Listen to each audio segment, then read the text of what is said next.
So if you're in the police recruitment process, can you use artificial intelligence to help you pass?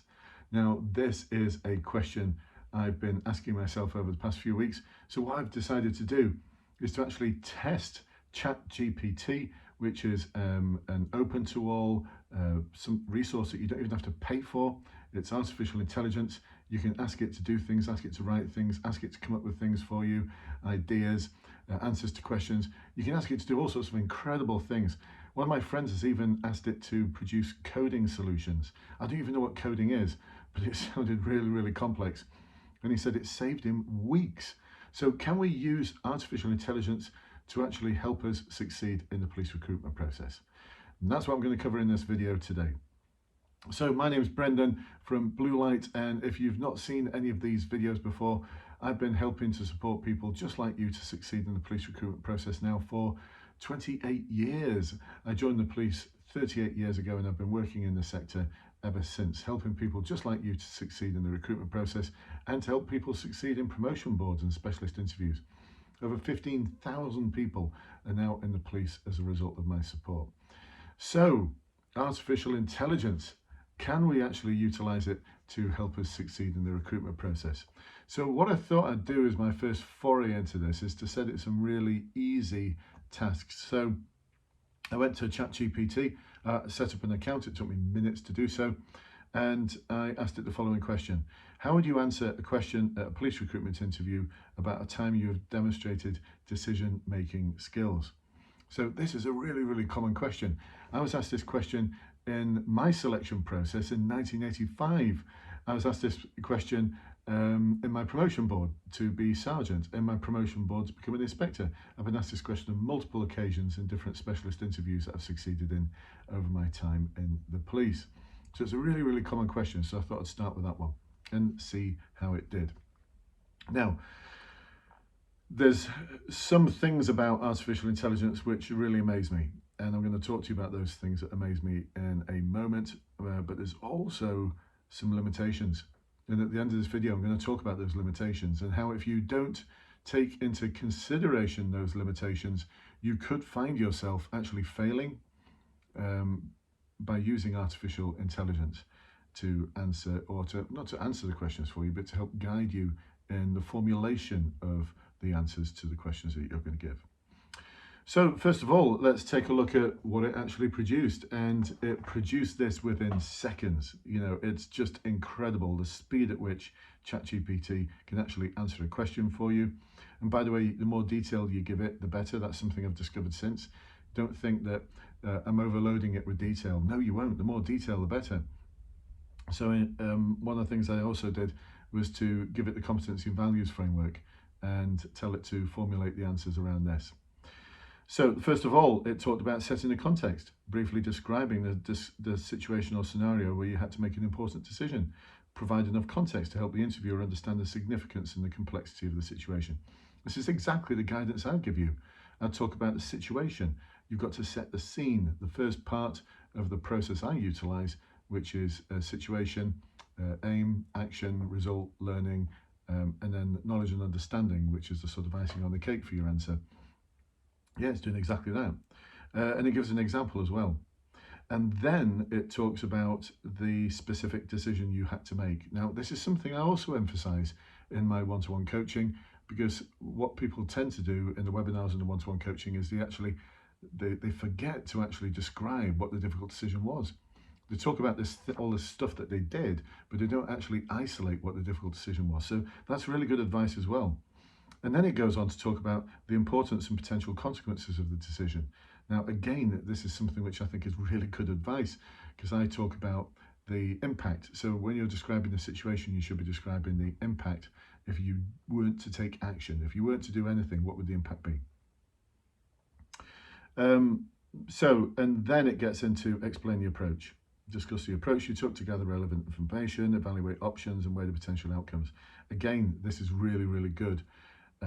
It's very akin to the police national decision model, where you would gather information and intelligence, you would evaluate your options, and you'd look towards what you're aiming to achieve.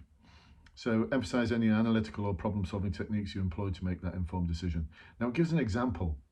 To make an informed decision, I explained the approach you took. I gathered as much relevant information as possible, considered multiple perspectives, and assessed the potential risks and benefits associated with each option. I also consulted with, and then it talks about mention any individuals or resources you sought input from to gain additional insights. Now, as a foundation, this is really, really good. Surprisingly good. However, some limitations, and I'll come to these in a moment. And then highlight the outcome. Share the outcome of your decision and its impact. If possible, discuss any possible positive results and benefits that occurred as a result of your decision-making skills. Now we're not just going to focus on benefits or positive results. One of the things that we need to do in our result is to actually identify something that didn't go to plan, and that's particularly important for the next part, because it also talks about how you should reflect on lessons learned, to demonstrate your ability to reflect on the experience and highlight any lessons or personal growth you gain from the decision-making process. So all in all, it's a good structure for you to utilize. However, limitations, I actually tested it out, so it gave a little bit more detail than what I've just talked about. It gave some examples, and I read those out and timed them in an answer, and their suggested answer took me about 1 minute and 30 seconds. Now, your standard police interview is about an hour long, and you're going to get between 6 and 8 questions. Just do the math. 1 minute and 30 seconds is just not enough. There's not enough detail. And it's the same for the online assessment centre as well. You've got 5 minutes to talk about your answer. If you give an answer that's just 1 minute and 30 seconds long, I guarantee it won't score well. It's just not going to score well. So these are the limitations.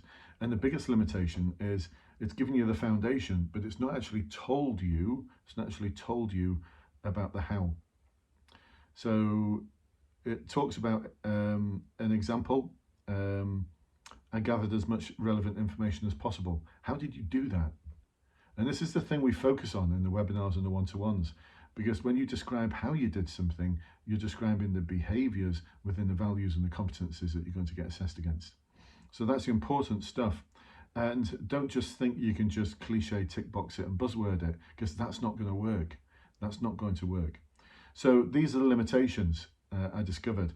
I actually asked it to, I isolated that and said, in respect of how you gathered relevant information, can you give me examples of how you did that?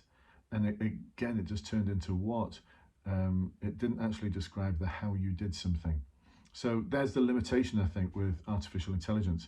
It provides you with a good foundation. It provides you with a good insight into where you should be starting. But in terms of the actual aspect of it that's going to give you the high marks, it's not giving you any guidance whatsoever in respect of what's going to give you the high marks or the guaranteed pass.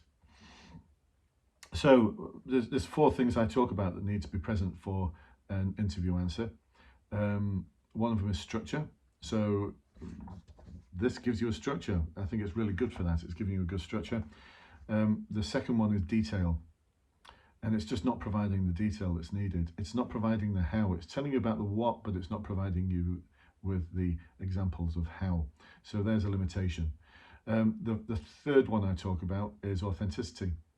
So talking about within the journey, within the actions that you took, certain difficulties that you faced, and what they meant to you, and how you managed those difficulties, and how you felt.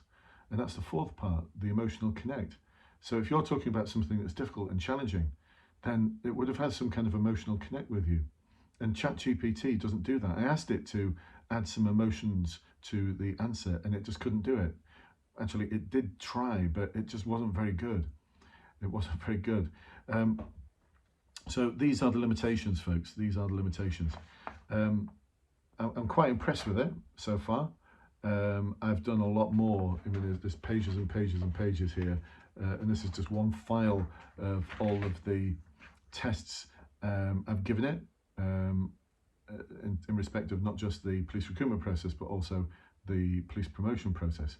And there's been some incredibly surprising results coming out of it. More of those in subsequent videos. But just on this one, yeah, we need to treat artificial intelligence as exactly as we'd treat Google.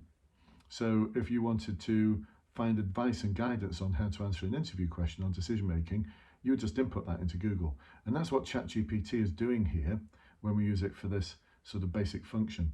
It's just scouring the internet and then just coming up with an answer for you, or some guidance for you based on what's out there. So in this respect, how I've used it today for this video, I've only actually scratched the surface of its capability, and I'm discovering things about its limitations already. I'm not saying it's a bad thing to use. I think you should utilize artificial intelligence. I think it's the next step up from Google. You know, we've been using Google for years. I remember years ago when Google first came out, and you could ask it questions about, you know, how would you answer interview questions? Give me an example interview question for decision making. I had people saying, well, is that like cheating? No, it's not. You're just getting an example. It's saving you time to go to the library and get a book, because that's what you did before Google. You went to the library and got a book, and that book on how to pass an interview and get a job would have had examples in it. So this is no different. Artificial intelligence, ChatGPT, is the next generation, I'd say, the next sort of chapter in respect of what technology can do for us. So I hope you found this interesting, folks. I suppose my takeaway from this is that you can't get away from the fact that policing is a people thing, and interviews are a people thing. It's about how you're interacting with the interviewer, how you're coming across as your structured, detailed and authentic and emotional self. And just having structure on its own is not going to get you through. It's not going to get you through. But a good foundation. So if you're doing this on your own, it's a good foundation. If you want to get the help from 28 years worth of experience of doing this, then check the links below for my webinars, my one-to-ones. I'd love to see you on those, and come and join me. And this is where I can help guarantee success for you in the recruitment process.